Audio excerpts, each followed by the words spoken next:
In the first lecture, I gave you a quick overview of what branding is and explained some of the terminologies, making sure that people understood it wasn't just a logo, or a look or a feel. We talked about what is branding, and we talked about why it's important.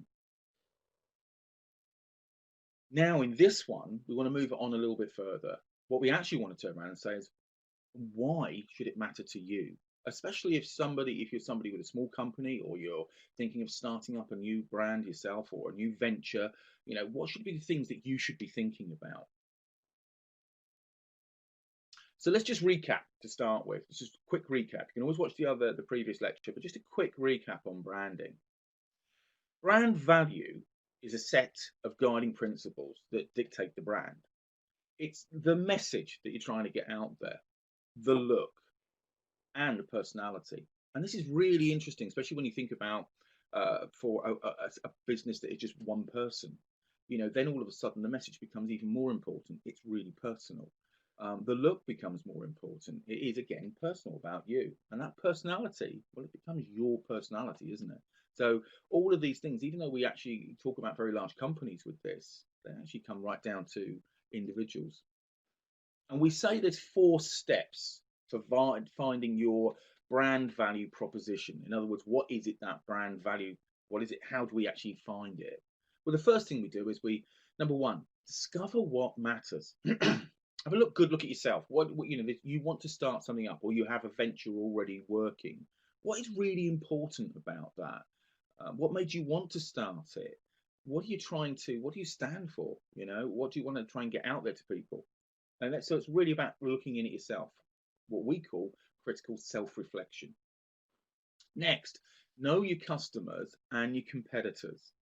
Get to really think about who will be, even if you haven't started yet, who will be your customers, and everything you can about them, get to know about them. How are you going to appeal to them? What is it that you've got that really makes them want to buy from you? And then your competitors. Who else is servicing those people? Who else is actually in there in the same marketplace? It might be completely different companies. It might be very large companies. You might be, for example, having a very small hospitality industry. You might be in the hospitality industry, a very small company, competing with very large ones, but there is a niche for you. You found it. Stand for something.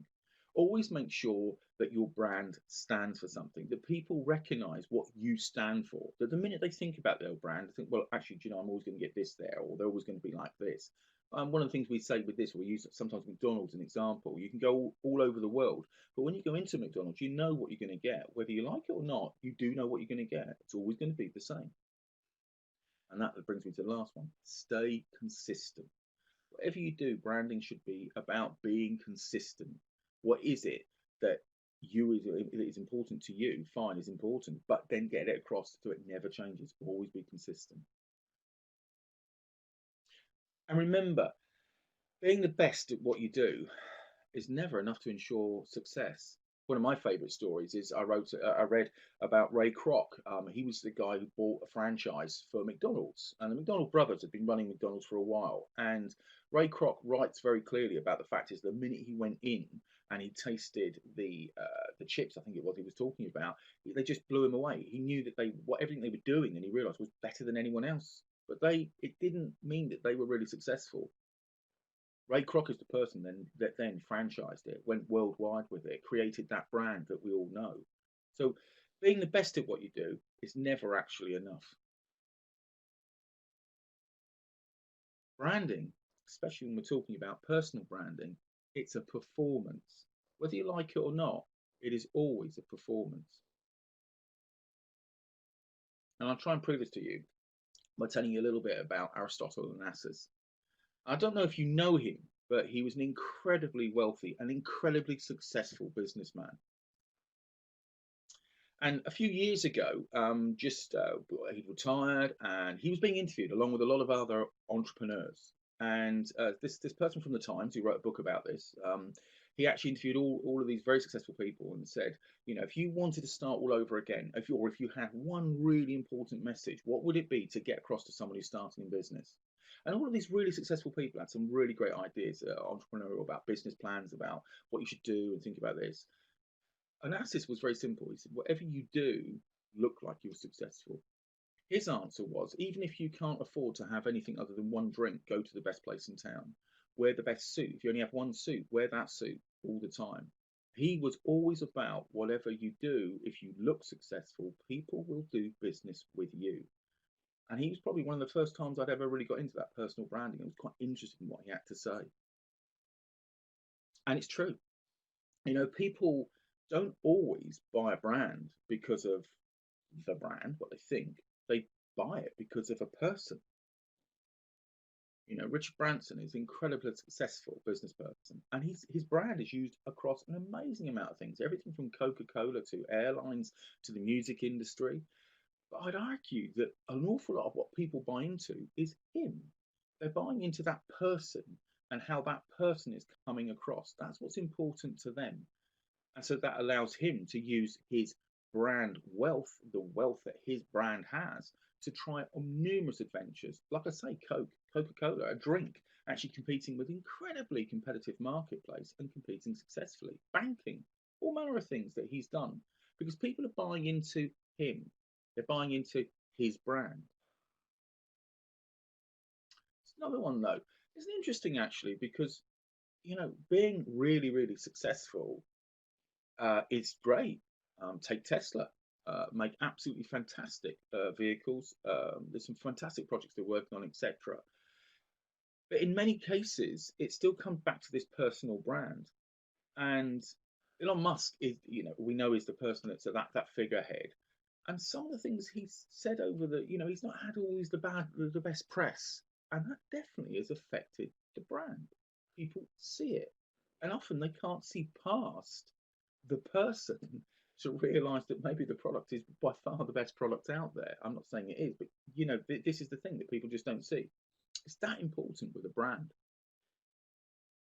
So let's look at a few examples of people that have done it really well, and what can we learn from them. Victoria Beckham, really interesting if you think about it. Victoria Beckham started her career as a created musical group.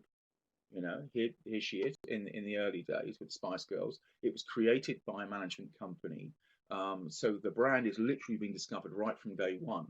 And it's put out, this is what you'll look like, this is what you're going to wear, this is going to be your name, this is what you're going to be called. All of those things were done. But actually, right from the very beginning, I'd argue that Victoria Beckham knew what she was doing. And she knew straight from day one, even when she was in that band, how to just look slightly different. And she's gone on to become incredibly successful businesswoman and really well respected for an awful lot of things she's done within the fashion industry. But throughout that, she's maintained her brand, her look, everything about it. Think about it, everything about Victoria Beckham, and then think about some of the stuff we talked about earlier with the brand values. It's consistent. She's consistent. She controls everything. Every single photo opportunity is the same. Online, everything comes across the same, whether it be her main websites, whether it be her Instagram accounts, or all social media. It's all very, very strongly controlled. And it's all of it becomes a brand. The person is a brand. And fashion is full of people like that, that are brands. Most fashion designers are actually brands, if you think about it. We all buy into them. Whatever you do, though, something that's really important. You've got to control the brand. Don't let it control you. Now, what do I mean by that? Well, the brand is important, but you've got to be able to be happy with that brand because you're going to be living in that brand. That is the skin you're going to live in. Take that. I don't know if you know the history of them. They were a really successful boy band. Again, manufactured right from day one. Everything was manufactured about them. The look, the feel, the music.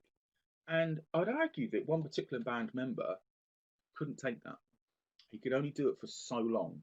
And I always remember the actual music video where it changed, where Robin Williams suddenly had shaved his hair, which meant he looked completely different from the rest of the band. So he'd gone off the brand values. And he talks about it really eloquently now. He talks about it about that how that period of just not being happy because he was trying to be something he's not, and you can't do that. Now look at him, very happy, very successful, but more importantly, what you see is him. You kind of, most of us kind of knew that. You think, yeah, that's actually, you can see it's real. It's not manufactured anymore. So if you, this is the thing where it comes down to it, all of these are really successful people. So you need a big budget and an even bigger team, don't you, to be successful branding wise? No. I left you with the last series, the last lecture with this person, Nick Wooster. The New York Times call him a one-man brand. And arguably, if you're looking in men's fashion anywhere across the world, if you do a search on any Google, you'll come up with a picture somewhere of Nick Wooster. Nick Wooster is a fashion consultant that is not at the top of his game, never was. He very much was at the bottom and then worked his way up. But as he worked his way up, his work is fantastic, yeah, but he knew how to control his brand, his look, his feel. It helped for him that he had a great love of the fashion industry and looking, how he dressed, etc. But he comes across everything is consistent, and people really buy into this. And there's no big budget. He does it himself. He looks after all of this himself. He's not a massive company. Nick Wooster is this one person brand, and that's why he's so well respected for what he's doing. Everything, every single photo shoot is somehow controlled or opportunity, and he's really well followed worldwide. So where do you start? There you are, you're thinking this, you've seen stuff, and you think to yourself, well, where do I start? What is important? Okay, we talked about, like, personally, this brand value, but even draw it back. What's even more important than that? Number one is you look good, you feel good. It's an expression from a long time ago, but what it actually simply means is you've got to be comfortable with what you are portraying. You've got to be comfortable with what you wear within your day-to-day work and how the look and feel you get across, even down to a brand or everything about your brand, whether you do a logo, whether you're doing signage, all of it you've got to really be happy with to make sure you are. It's plenty of places you can work with other graphic designers, for example, to get a look and a feel, or marketeers to help you. But at the end of the day, whatever you do, make sure you look good, you feel good, so that you're comfortable. Next, control the narrative. Don't be controlled by the narrative. This is an interesting one, especially in the days of social media. I named a couple of people earlier that were, one of them in particular is always reactive to the narrative. In other words, on social media, people are maybe talking about something, but you want to never be reactive. You want to control it, and you want to actually stop yourself and say, well, what is it I'm actually going to be saying, and then really control what goes out there. Everything via social media, from the website, everything that's actually said by you has got to be on brand. Keep it simple. Don't overcomplicate things. You don't need this massive budget to actually spend on getting a graphic designer or a marketing company to help you out. You can do things really simply yourself. I'll show you how simply you can do it. This is a student of mine that's left about 3 or 4 years ago. She did an MA here at Solent University, and Bethany is from Norway. She's a photographer, and one of the last units she did was she actually looked at her own personal development and her own sort of branding before that she wants to go back to Norway with. Now this is really interesting. I'm now 3 or 4 years later. I think it's about 3 years later actually now. 3 years later, now looking online and realizing that she's carried this through. She's now very successful, but she hasn't changed much at all. Everything you see about her is simple and kept simple. Her LinkedIn, her Facebook pages, everything's using a simple logo that was simply designed around a font that looked like our signature. Simple as that. Nothing complicated. I remember her talking to me and saying, look, I'm not a designer, I don't understand things. And so I said to her, well, what's the easiest thing to do? Keep it simple, black and white. Everything is black and white. I say, across Facebook, all social media channels, Instagram, everything. She's really, successful, but she's kept it simple, and she's stuck to that simple, black and white format. The same stuff that she used at college. So no heavy budgets.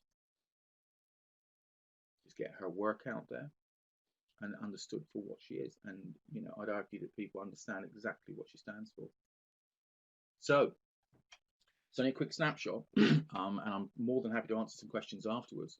But basically, we looked in the first series as what is branding? we talked about why it's important. We looked at that for very large companies. We also today we've hopefully just looked at a little bit, made you think a little bit about why it should matter to you, regardless of whether you're starting up a new business or you have a small business already. I hope that's helped. Thank you.